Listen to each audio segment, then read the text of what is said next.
मैं ये कहता हूँ, फिर से बार बार कहता हूँ कि मैंने जो विस्तार रूप से बंधुत्व के बारे में कहा, वही एक मंत्र है आज के दिन में। बंधुत्व बंधुत्व बंधुत्व। अरे इतिहास में जो हुआ है, फिर से वो इतिहास में फिर उस चीज को दोहरा कर हमारे बीच में क्यों कलह होगा? हम तो एक दूसरे से मिलना चाहते हैं, बल्कि हम इस जात के होंगे, दूसरे जात के होंगे, दूसरे धर्म के होंगे। हमारे पूर्वजों ने लड़ा होगा। वो आर्थिक सामाजिक दृश्य कुछ अलग था, आज की दृश्य कुछ अलग है। उस जमाने में हमारे पास संविधान नहीं था, गवर्नमेंट ऑफ इंडिया एक्ट था, और अंग्रेजी लोग जानते थे। उनकी पॉलिसी तो आप लोगों को मालूम था, डिवाइड एंड रूल। डिवाइड कर कर कुछ नहीं पाना है, सबको मिलकर लेके चलना है। कॉमन फीचर हमको ढूंढना है, और संविधान यही कहता है कि आज के दिन में आने वाले जितनी युवा पीढ़ियां हैं, जो लोग हैं, इनको जो अप्रियात्मक घटना हुई है इतिहास में, उसको भूल जाना है। इतिहास के अंदर में जो अप्रियात्मक घटना हुआ है, उसको लेकर आज हम क्यों झगड़ा करेंगे? हमारे बाप दादों ने झगड़ा किया होगा, हम क्यों जिम्मेदार रहेंगे भाई? आज युग बदल गया, सर्कमस्टेंसेस बदल गए, लोगों की सोच बदल गई। हम तो चाहते हैं ना, एक दूसरे से प्रेम से, प्यार से कोएग्जिस्टेंस के मार्ग पर चलें। पुराने इतिहास के अनुभव में जो अप्रियात्मक घटना है, उसे हमें भूल जाना है। उस जमाने में कॉन्स्टिट्यूशन नहीं था, बट जब कॉन्स्टिट्यूशन आ गया तो हम कॉन्स्टिट्यूशन, संविधान के आधार पर हम संघर्ष करें, हिंसा नहीं करें। संघर्ष करना तो हमारा नारा है भाई। पीसफुली हम डेमोन्स्ट्रेट कर सकते हैं, पीसफुली हम लिख सकते हैं सरकार को, पीसफुली हम लोगों को मिला सकते हैं। बाबा साहब का भी मंत्र यही है ना कि भाई सबको इकट्ठा करो, जागृति पैदा करो, एजिटेट करो अपने राइट से। कलम चलाओ, तलवार मत चलाओ। सभी वर्ग के लोग हम इकट्ठे हैं, हम भाई भाई हैं, हम भाई बहन हैं। इतिहास को भूल जाइए जो प्रियात्मक घटना है। बाबा साहब ने कहा है कि भाई हम इंडियंस है, वी आर इंडियंस। आपके अंदर में वो राष्ट्रीय भावना जागृत होना है कि वी आर इंडियंस। तभी हम वी आर इंडियंस बोल सकते हैं, जब हम एक दूसरे से प्रेम करेंगे, एक दूसरे से प्यार मोहब्बत से रहेंगे, तब हम इस पृथ्वी में अमन ला सकते हैं, शांति ला सकते हैं। नहीं तो बहुत डिफिकल्ट है आज के दिन में। ये सबके लिए, जनता के लिए है क्या? अच्छा, तो कानेकर साहब, आपने हमें बुलाया, निमंत्रण दिया, हम आए। हमसे जो कुछ योगदान हुआ हम किए, पर अगले बार से आप जो है ना, समय का थोड़ा सा पालन करें। हम ऐसे 1 बजे का जगह 3 बज गए हैं, तो इसलिए हम चाहते हैं अगले बार से ऐसी व्यवस्था करें कि समय पर हम लोग आएँ। समय पर हमारी जनता को काफ़ी परेशानी हुआ, इसलिए हम भी अध्यक्ष के माध्यम से आप लोगों से माफ़ी चाहते हैं कि काफ़ी देर से ऐसे प्रोग्राम में इतने जनता थी, ये मानना पड़ेगा। ये तो ऐसा आपकी गरिमा है कानेकर जी, जिसके वजह से ये सब हुआ। और फिर से हम आपके संविधान के प्रति, बाबा साहब अम्बेडकर जी के प्रति हमारा सम्मान, हमारी ये प्रकट करते हैं साथियों, और ये संकल्प लेते हैं कि हम जो कुछ हमारे जीवन निभाएंगे, हमारे जीवन में, ये सब संविधान के आधार पर हम हमारे समाज को योगदान करेंगे। इस संकल्प के साथ मैं विदा लेता हूं। जय भारत, जय महाराष्ट्र।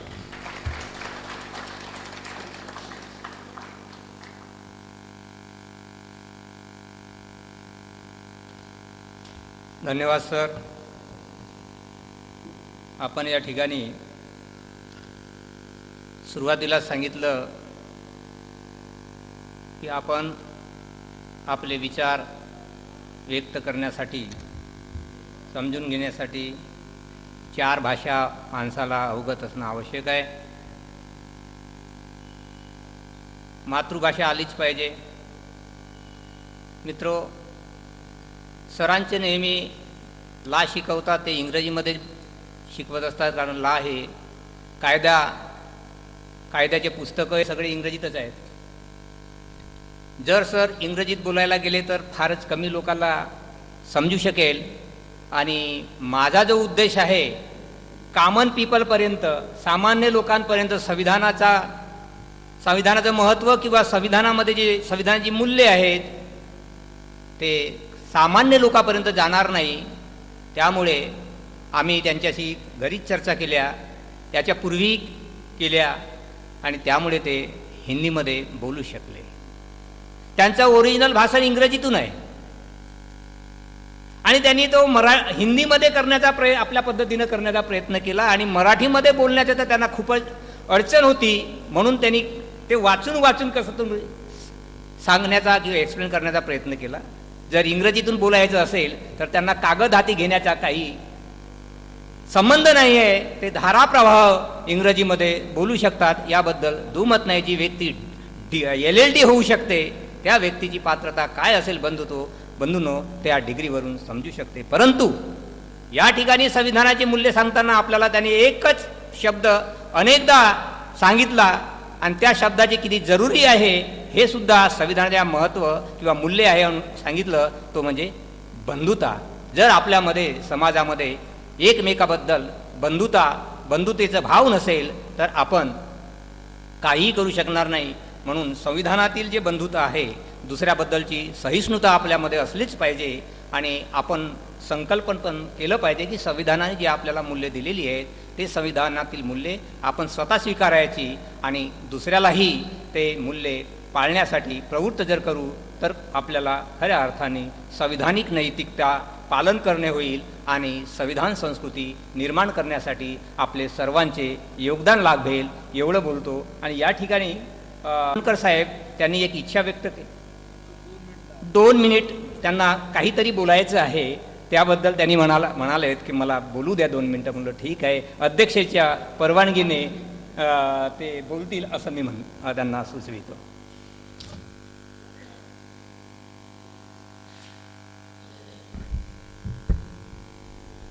सर्वप्रथम इथे सर्व उपस्थितांना माझा सप्रेम जय भीम।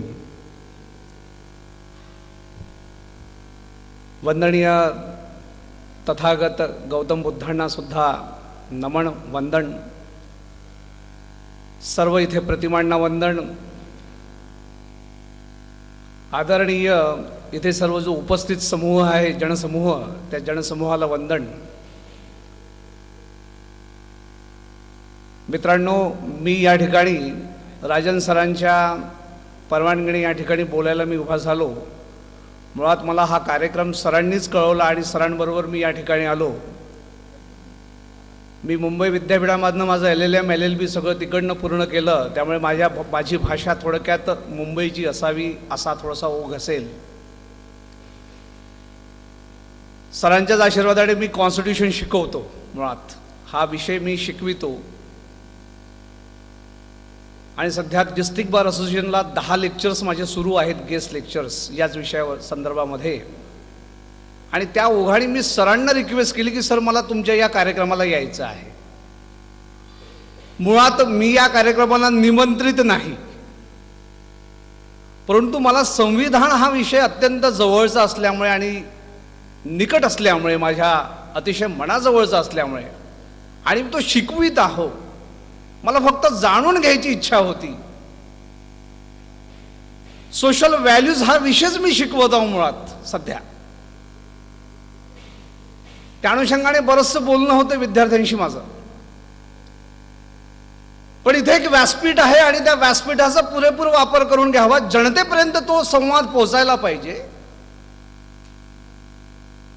म्हणून मी फक्त 2 मिनिटाची सरांची परवानगी घेतली. अहो, सामाजिक मूल्य म्हणजे काय? व सुप्रीम कोर्टाने काल परवा जजमेंट दिलं. नेहमी मी टाइम्स ऑफ इंडिया किंवा इतर वृत्तपत्र तुम्ही वाचत असता, दैनिक वृत्तपत्र तुम्ही वाचत असता. सामाजिक मूल्यांचा उहापोह आपल्या रोज जीवनाशी संबंधित आहे. जीवन आपण त्याशिवाय मूल्यांशिवाय जगू शकत नाही. एका वृत्तपत्रामध्ये सुप्रीम कोर्टाने दिलेले जजमेंट आहे. त्या जजमेंट विषयी मी तुम्हाला सांगू इच्छितो. थोडक्यात सांगतो आणि संपवतो मी पण.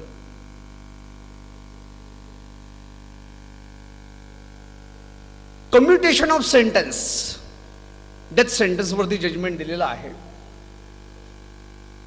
डेथ सेंटेन्स एका आरोपीला देण्यात आली होती. ते डेथ सेंटेन्स कम्यूट करून, कमी करून त्याला लाईफ इम्प्रिझनमेंट देण्यात आलं. त्याचं कारण फक्त एवढं होतं, गरिबी, हा अत्यंत गरीब आहे, पॉवर्टी, हे फक्त कारण दिलं होतं. मित्रांनो, सुप्रीम कोर्टाचं सुद्धा लक्ष आहे या ठिकाणी. सुप्रीम कोर्ट लक्षात ठेवतं की तो अत्यंत गरीब माणूस आहे.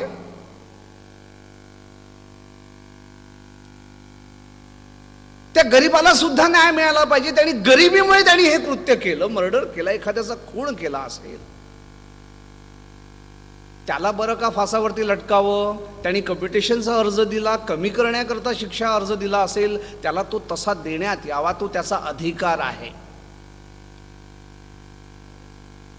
हल्लीच्या प्रत्येक सुप्रीम कोर्टाच्या जजमेंट मधून मित्रांनो हे दिसून येतं. पूर्वी हे दुरापास्त होतं, पूर्वी हे कुठेही आपल्याला दिसत नव्हतं. परंतु आता येणारे प्रत्येक जजमेंट मी जेव्हा केव्हा वाचत असतो घरी, त्या प्रत्येक सुप्रीम कोर्टाच्या जजमेंटमध्ये सोशल व्हॅल्यूजला महत्व देण्यात येत आहे. आणि याचं संपूर्ण क्रेडिट कुणाला जर जात असेल तर इथे जमलेल्या सर्व उपस्थितांना जातं, तुम्हा आम्हाला जातं. ते कसं? मित्रांनो, तुम्ही आम्ही सर्व आपल्या हक्कांविषयी जागरूक झालेलो आहोत. तुम्ही आम्ही सगळे आपण रस्त्यावरती येत आहोत. आपण आपले हक्क मागण्या आपण मागत आहोत सरकारकडे. आपल्या सुशिक्षितपणामुळे आपल्यामध्ये आलेला जो बदल आहे त्याप्रमाणे तुम्ही मागत आहात. शिक्षणामुळे तुमच्यावरती संस्कार झाले, संस्कारामुळे तुम्ही आचरण तसं करायला लागलेत, तुम्ही तुमचे हक्क मागायला लागलेत. त्यामुळे सरकार जागृत झालं आणि सरकारला पर्यायाने ते द्यावं लागत आहे. नवे नवे सुप्रीम कोर्टाला, प्रत्येक कोर्टाला त्याचा विचार करावा लागत आहे.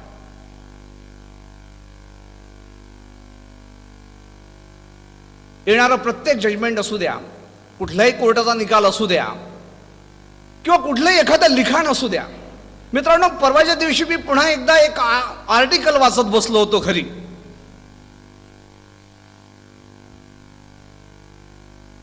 सेक्युलरिझम हा शब्द त्या ठिकाणी आला होता की भारतामध्ये सेक्युलरिझम आपण म्हणतो की धर्मनिरपेक्षता आहे. तिथे फार सुंदर कन्सेप्ट एक डेव्हलप करून सांगण्यात आली होती. सुंदर कन्सेप्ट सांगितली होती की इथेच निव्वळ सेक्युलरिझम नाही, त्यांनी अमेरिकेबरोबर कम्पेअर केलं होतं. अमेरिकेमध्ये तिथे लाऊडर स्पीकर लावून लोकांना बोलवण्याची प्रथा नाही आहे. पण भारतामध्ये एक वेगळी प्रथा आहे मित्रांनो. आपल्याकडे चर्च असू द्या, मस्जिद असू द्या, मंदिर असू द्या, कुठलंही विहार असू द्या, त्या ठिकाणी आपण इतरांना माईकवरती बोलावतो, अरे कृपया प्रार्थनेची वेळ झालेली आहे, तुम्ही या ठिकाणी एकत्र या.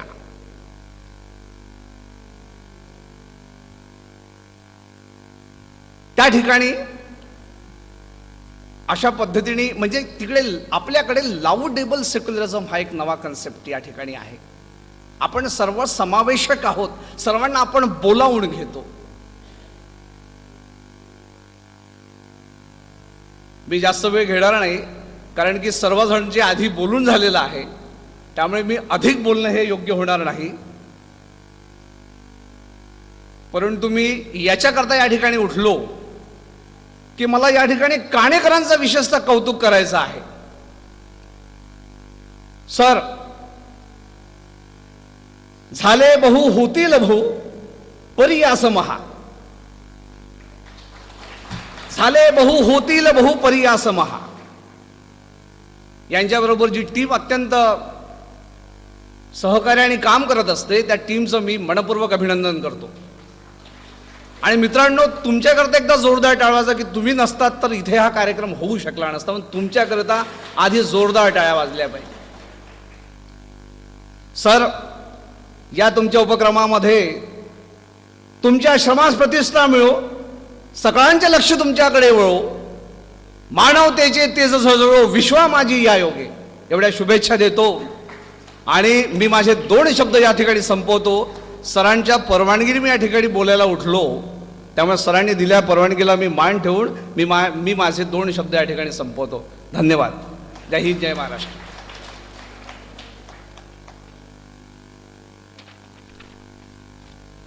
धन्यवाद सर.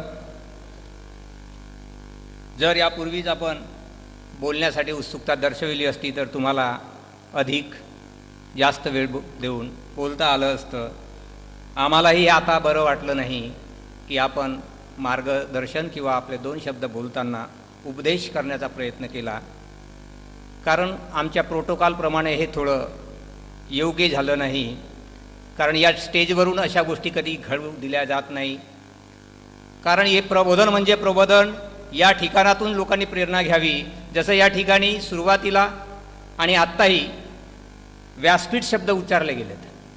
या स्टेजवरून कधीही व्यासपीठ शब्द उच्चारले जात नाही किंवा तशी आम्ही इजाजतही देत नाही, कारण संविधानामध्ये व्यासपीठ शब्द नाही. बिलकुल कोणत्याही गोष्टी ते चालल्या जाणार नाही, चालू दिल्या जात नाही.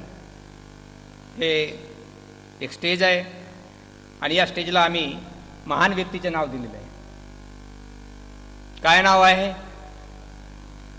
बॅरिस्टर, महाप्राण बॅरिस्टर जोगेंद्रनाथ मंडल, हे या मंचाचं नाव आहे. इथली एक एक कृती आहे, एक एक तुम्ही जर बॅनर पाहिले असाल, हे शोसाठी लावलेले नाही आहेत. किंवा जे आम्ही पत्रक काढतो त्या पत्रकामध्ये जर कोणी बारकाईने जर पाहिलं तर तिथे एक एक गोष्ट आम्ही विचारपूर्वक लिहित असतो. जसं या ठिकाणी पत्रिकेमध्ये लिहिलेलं आहे सत्यमेव जयते, अशोक चक्र, 2 अशोक चक्र आहे, त्याच्या खाली लिहिलं आहे सत्यमेव जयते एका बाजूला आहे, तर दुसऱ्या बाजूला सांगितलं आहे सद्धम्ममेव जयते. मित्रो, माणसाला जगण्यासाठी धम्म म्हणजे बाबासाहेबांनी बुद्धांनी धम्मामध्ये धम्म म्हणजे नीती सांगितली आहे. मग हे नीतीचा जय जयकार झाल्या पाहिजे, सत्याचा जय जयकार झाल्या पाहिजे. यासाठी मित्र हे सगळं उठाठेव चालू आहे. आणि या कार्यक्रमाचे अध्यक्ष आदरणीय राजन सर, माझ्या जीवनामध्ये प्रथमच अशी व्यक्ती मी पाहिली ज्यांच्या मी जवळ जाऊ शकलो. मी एक छोटासा व्यक्ती, जेव्हा मी त्यांच्या घरी गेलो तेव्हा त्यांनी मला छातीला कवटाळलं आणि नेहमी ते एका कलमावर बोलत राहिले, आर्टिकल 19. ते इतकं विस्तृत बोलतात, त्यांना यावेळेस त्यांना जास्त बोलता नाही आलं. सर, मागच्या वेळेला आपण आले होते, खऱ्या अर्थानं तुम्ही दिल खोलून बोलले होते, कारण तुम्ही कुठलंही कुठलं टिपण हाती न घेता बोलले होते. त्यावेळेस तुम्ही चांगले बोलले होते आणि टिपण न करता तुम्ही अतिशय चांगले बोलू शकता, हे मी तुम्हाला सांगू शकतो, सुचवू शकतो. कारण त्या वाचण्यामध्ये काहीतरी अडचणी निर्माण होतात. सरांचं ज्ञान अगाध आहे आणि एवढी मोठी व्यक्ती माझ्या शब्दाला ओ देतात. मागे एकदा एका अध्यक्षांनी मला वेळेवर 8 दिवसाच्या पूर्वी सांगितलं की मी वेळेवर येऊ शकत नाही, आणि अशा वेळी अध्यक्ष म्हणून मला कोणाला नेमावं हे मोठी पंचायत झाली होती. त्यावेळेस मी सरांना बोललो, सर आपण इथे यावं. तेव्हा म्हणाले, अरे 8 दिवस, आता 8 दिवसात असं वेळेवर कसं? सर तेव्हा मी ते शब्द वापरले होते तुमच्यासाठी, आप मेरे रिजर्व फोर्स हो, और रिजर्व फोर्स को जब कोई कठिनाई आती है उसी समय लगाया जाता है. सर आप मेरी बेइज्जत नहीं कर सकते. और उन्होंने समझ लिया मेरी बात आणि खरोखर सर म्हणजे ठीक आहे, चिंता ना करो, मैं बिलकुल आ जाऊंगा. आणि त्यावेळेस सर आले आणि अध्यक्षीय भाषण त्या ठिकाणी केलं आणि ते अतिशय सुंदर झालं होतं. खूप चांगलं मार्मिक बोलले, आताही बोलले, आता चूक काही चांगलं बोलले नाही अशातला भाग नाही, अतिशय चांगलं बोलले, मार्मिक बोलले. आणि शेवटच्या भाषणामधून इतकं सुंदर लोकांना मेसेज गेलेलं आहे. सुरुवातीच्या जरी लोकांना तेवढं, कारण त्याची जी भाषा हिंदीमधून समजायला काही लोकांना कठीण गेली, कारण मला सरांची परिचय असल्यामुळे मला समजलं, पण सुरुवातीचं सर थोडं डिफिकल्ट गेलं, पण शेवटचा तुम्ही जो टप्पा होता अतिशय चांगलं आणि मार्मिकपणे समजलं असं मी समजतो. बंधूंनो, या ठिकाणी आता आभार प्रदर्शनासाठी बहुजन विद्यार्थी संघाचे कार्यकर्ता अशोक भजने इथे येतील आणि आभार प्रदर्शन करतील.